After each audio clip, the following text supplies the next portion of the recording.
اعوذ باللہ من الشیطان الرجیم بسم اللہ الرحمن الرحیم ووصینا الانسان بوالدیہ حسنا صدق اللہ مولانا العظیم۔ ناظرین گرامی، ہمیں پابند کیا گیا ہے کہ ہم اپنے والدین کے ساتھ اور خاص طور پر جب وہ بوڑھے ہو جائیں ہم بہت حسن سلوک کے ساتھ ان کے ساتھ پیش آئیں، بہت نرم دلی کے ساتھ اور بڑے کیئرنگ انداز میں اپنے والدین کا خیال رکھیں۔ حضرت مغیرہ ابن شعبہ رضی اللہ عنہ سے روایت ہے کہ رسول اللہ صلی اللہ علیہ وسلم نے فرمایا کہ ان اللہ حرم علیکم حقوق الامہات، ماں کے بارے میں خاص طور پر تاکید کی گئی کہ رسول اللہ صلی اللہ علیہ وسلم نے فرمایا، اور یہ میں نقل کر رہا ہوں، ابن حجر عسقلانی نے بیان کیا جو بخاری کے شارح ہیں، وہ لکھتے ہیں کہ رسول اللہ صلی اللہ علیہ وسلم نے فرمایا کہ اللہ تعالیٰ نے ماؤں کی نافرمانی کرنے کو حرام قرار دیا ہے، اور یہ والدین اگر اپنے فرائض اپنی جگہ پہ ٹھیک ادا کریں تبھی بچوں کی تربیت درست ہوتی ہے۔ اور اس بارے میں رسول اللہ صلی اللہ علیہ وسلم فرماتے ہیں کہ ما نحل والد ولدہ احسن من ادب حسن، یہ خاص طور پر یہ جو بھی کوئی اپنے گھرانے میں باپ ہے اس کو خیال رکھنا چاہیے کہ سرور عالم صلی اللہ علیہ وسلم فرماتے ہیں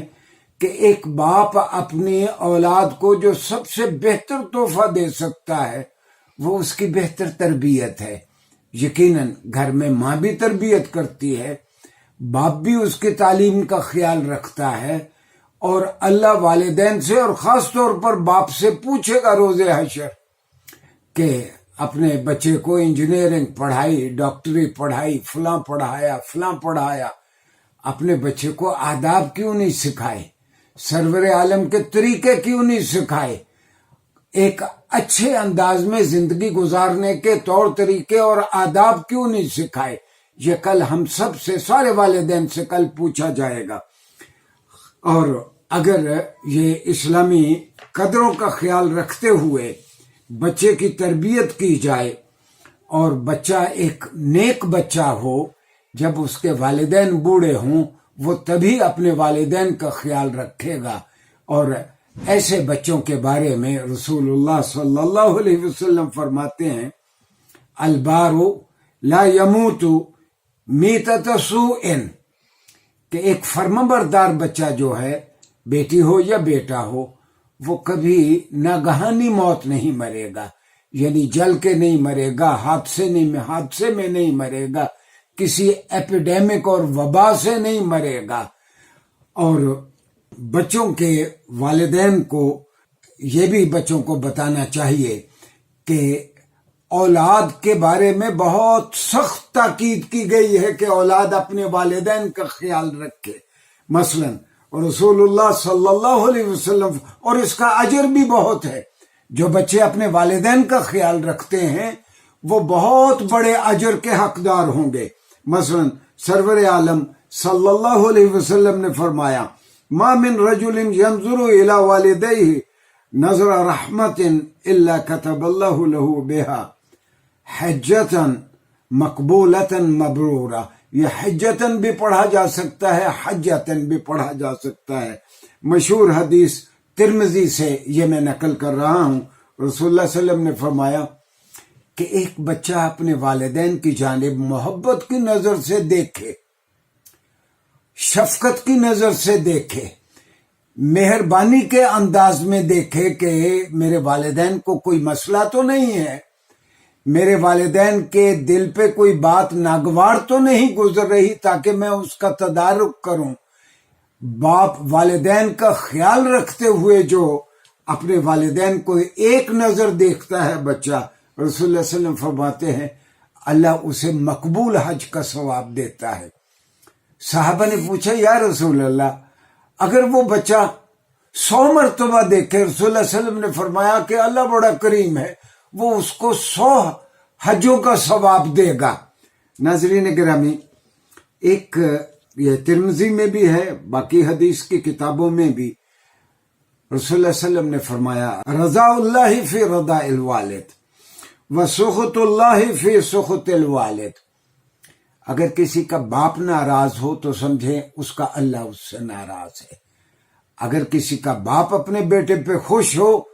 تو یقین کریں کہ اس کا اللہ بھی اس بچے پہ خوش ہے۔ ایک بہت ہی چشم کشا حدیث ہے جس کو ابن ماجہ نے، بہقی نے اور باقی حدیث کی کتابوں میں جس کو بیان کیا گیا، خاص طور پر طبرانی نے اس کا کئی مرتبہ تذکرہ کیا کہ ایک نوجوان آتا ہے رسول اللہ صلی اللہ علیہ وسلم کے پاس، آ کے اپنے باپ کی شکایت کرتا ہے، یا رسول اللہ کما کے میں لاتا ہوں اور میرا والد میرا کمایا ہوا پیسہ کچھ اٹھا کے اپنی بہنوں کو دے دیتا ہے، کچھ میری خالاؤں کو دے دیتا ہے، کچھ میرے بہن بھائیوں کو دے دیتا ہے۔ اپنے باپ کی اس نے شکایت کی تو رسول اللہ صلی اللہ علیہ وسلم نے فرمایا اسے اذهب فأتنی بأبیک، جاؤ اپنے ابا کو بلا کے لاؤ۔ وہ اپنے ابا کو بلا کے لایا۔ اسی اثنا میں حضرت جبرائیل رسول اللہ صلی اللہ علیہ وسلم کے پاس آئے اور آ کے کہا کہ یا رسول اللہ ان اللہ عز وجل یقرئک السلام، اے محمد صلی اللہ علیہ وسلم اللہ نے آپ کے لیے سلام بھیجا ہے، اور اللہ نے کہا ہے کہ جس بوڑھے باپ کو آپ نے بلایا ہے جب وہ آئے تو اس سے پوچھیں کہ وہ دل میں کیا سوچتا آیا ہے، اور وہ چیز سوچتا آیا ہے جو اب تک اس کے کانوں نے بھی اس سے نہیں سنی۔ اچھا، وہ بوڑھا باپ جو تھا وہ شاعر تھا، اچھا وہ شعر نظم کرتا آ رہا تھا اپنے دل میں، اور رسول اللہ صلی اللہ علیہ وسلم نے پوچھ لیا کہ کیا جو شعر تم نے کہے مجھے بھی سناؤ۔ پھر اس نے 5-4 شعر سنائے۔ میں ان کا مفہوم عرض کرتا ہوں کہ وہ بوڑھا کہتا ہے کہ میں یہ دل میں سوچ رہا تھا اور میں بچے سے مخاطب ہو رہا تھا کہ کل جب تو بچہ تھا تو میں نے کون کون سی مشکل تیرے لیے نہیں اٹھائی، تو بیمار ہوتا تھا تو ساری رات میں جاگتا تھا، تکلیف تمہیں ہوتی تھی تو پریشان میں رہتا تھا، اس وقت میں مالدار تھا، تیرے پاس کچھ نہیں تھا، ہاں آج میں کما نہیں سکتا ہوں تو تو مالدار ہو گیا ہے اور تو مجھ سے بات کرتا ہے تو گستاخی کرتا ہے، میرے سوال کا جواب نہیں دیتا، میری بات نہیں سنتا۔ تو رسول اللہ صلی اللہ علیہ وسلم بھی رو دیے، اور رسول اللہ صلی اللہ علیہ وسلم نے اس بیٹے کو، یہ میں نقل کر رہا ہوں طبرانی سے، تو طبرانی لکھتے ہیں فَحِينَئِذٍ أَخَذَ النَّبِيُّ بِطَلَابِيبِ ابْنِهِ، کہ رسول اللہ صلی اللہ علیہ وسلم نے اس بیٹے کو اس کے کالر سے یعنی گریبان سے پکڑا اور جھنجھوڑ کر بیٹے کو کہا انت ومالک لأبیک، یاد رکھو کہ تو بھی اور تیرا مال بھی تیرے باپ کا ہے۔ لہذا فقہ حنفی میں قدامہ ابن جعفر لکھتے ہیں کہ ایک باپ کو اپنی اولاد کے مال پہ اسی طرح حق حاصل ہے جس طرح اس کے اپنے مال پہ باپ کو حق حاصل تھا، اور لیکن تھوڑا سے اختلاف کے ساتھ امام ابو حنیفہ، امام شافعی اور امام مالک یہ سارے فرماتے ہیں کہ ایک باپ کو حق پہنچتا ہے کہ وہ اپنے کسی بیٹے کے مال و دولت سے اپنی ضرورت کے مطابق جب چاہے اپنی ضرورت کے مطابق اپنے بچوں کے مال سے لے لے۔ یہ آج کی اولاد کے سوچنے کی بات ہے کہ وہ اپنے والدین کے حقوق کس حد تک ادا کرتے ہیں۔ بچے اپنے والدین کے حقوق ادا کریں گے تو اللہ کا رسول بھی خوش ہوگا اور اللہ بھی خوش ہوگا، اور اس پلینٹ پہ ہماری زندگی بھی خوبصورت ہوگی۔ شکریہ جی۔